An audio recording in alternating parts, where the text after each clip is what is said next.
how to open up your mason bee starter kit. So you're going to get your box in the mail. USPS will ship it to you. We will send you the tracking number so that you can track it. Make sure you're not putting this box in your house when you get it. Let me say that again.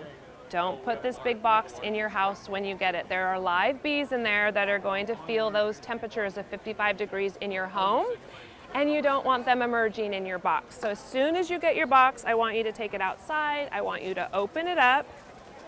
And inside you're going to find you have your brochure with all the information about your little bees, and then I have very informative instructions. Make sure you are following our newsletter. I have a barcode, a QR code that you can scan. It's really important to follow our newsletters because then you're going to learn, I handhold you through the whole way about everything you need to know about hosting your little solitary bees.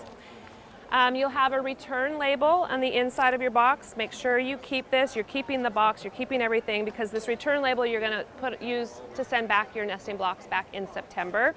We have a sticker here to remind you, save the box, save everything inside. Then you're going to have your bees. So you're going to get your bees wrapped on ice because we don't want them to emerge during transit. So you can keep all of this in your kit because we recycle and reuse everything. You're going to get your tube of about 50 to 60 cocoons. There'll be a piece of tape on it. Inside are your baby bees. If your temperatures are ready, if you have food in your yard and you're about in the 55-degree range, you can put this tube out right away.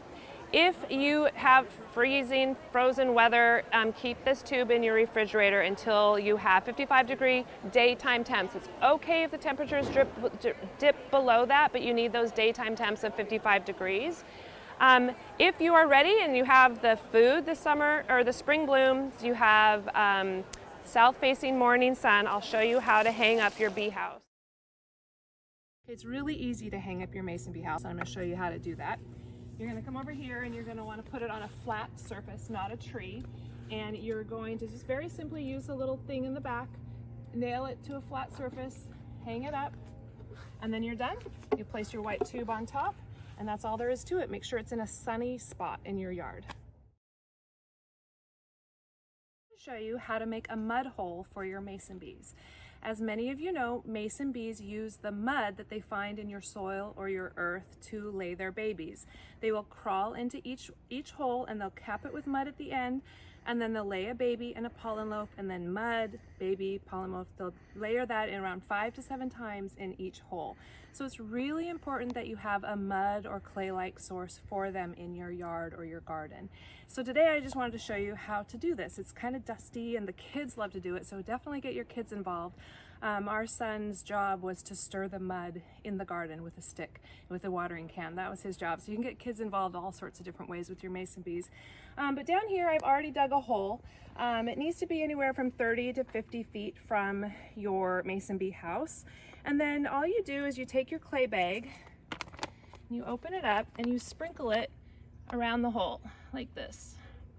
It's dusty, it's a bit messy, which again is fun for the kids to play with. So I've used almost all of it, but just do it like that. And then you take a watering can and you just get it damp and wet, and you mix it all together. Then I have a knife here. The main thing with your clay that you provide for your mason bees is you need to keep it damp. It can't get dried out in the summertime. So if you live in a really hot climate, you want to make sure that it stays damp. And again, that's a great job for a kid to do. Just go water the mud, stir it with the stick. Kids love to do that kind of stuff. But that's it. So that's what you're going to provide for your mason bee, just a mud hole. Paper wasps and how to prevent them building their nests inside your nesting block. As you can see here in this void, there's a nice big space up there for paper wasps to build a nest. And paper wasps they're like kind of a long looking hornet, long body, yellow and black striped, and they're not very pleasant. They will defend and protect their nest. So I don't want anyone to get worried about getting stung by a paper wasp when you're out here standing up so close and checking out all your little bees. Oh, look at this little bee. Hey buddy, how you doing? There's a little bee. So anyways, I am going to teach you a very, very simple way of preventing paper wasps and birds. Birds will actually use this sometimes too to build a nest. And all you need, oh, did you get stuck in my hair? Probably, there's a lot of it. Anyways, if you go out in your yard and just get your snippers or whatever you can find on the ground, if you have kids, let the kids go decorate their bee house. I just went and I clipped a bunch of stuff and branches, and all you're gonna do is you're gonna fill that void with stuff, whatever you want to do to decorate it. It's also going to help your tube stay into place. You'll probably only need one of these, but there you go. Now you won't have any issues with paper wasps or birds building nests in that empty void. So to show you how to set up a bird deterrent for your bee house. There are a couple of different ways that you can do this. You are able to shove in the empty space pine cones and collect natural things from your yard just to kind of put in that empty space. That's going to prevent the birds building a nest and the paper wasps building little nests inside. If you see birds sitting on your bee house and with their long beaks going in and pulling at your baby bees, that's where the chicken wire is going to come in. And we recommend using chicken wire that's 2 inches in diameter. You want to make sure that their little wings don't touch the wire when they're flying through. So if you use anything smaller than this, they can damage their wings, which means they won't be able to fly and they will perish. So we want to make sure we're using the proper material when we're making our deterrent for our birds. So I'm going to show you how to do this. You don't want to put it flat up against your bee house because then the birds will have another perch that they can sit on. You kind of want to arch it and angle it. And you know, I like to do things simple with mason bees because having mason bees is a really easy thing to do. So I'm just going to use little tacks. I don't know if you can see this. All right, there we go, a little tack. So you're going to use this, and with this type of chicken wire, you can see that there's these little tiny twists in there. So you can kind of untwist it to stick the tack in. And I like to use the thicker base of the house. If you use the thin, it doesn't squish in as easily, but if you use the top, the thicker base, and then the bottom with a thicker base, you'll have better luck sticking it in with the tack. So I'm just going to do one on this side